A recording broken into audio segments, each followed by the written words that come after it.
Yesterday, one of my students said to me, I have a potential client. She wants to work with me. She wants to run ads, but she's feeling really nervous about will she succeed and what do I do? What do I say to her? Here's what I said to her. We can never guarantee that a person is going to have business success, especially when they have a new offer. The truth is that some people do succeed and some people don't. As we all know, there are no guarantees in life, none at all. I mean, wouldn't that be great if there were, but there aren't.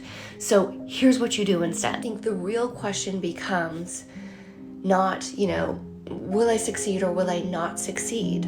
Am I okay with living a life knowing that I didn't try?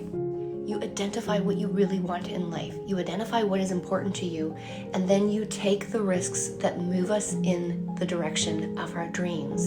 And the thought of will I succeed or will I not succeed? I mean, that's a side thought. The most important thing to remember is that to live a life well lived, we need to be able to get to the end of our lives and say, I tried the necessary things that I needed to try to get where I wanted to go. And if I succeeded, that was amazing. And if I didn't succeed, that's okay too.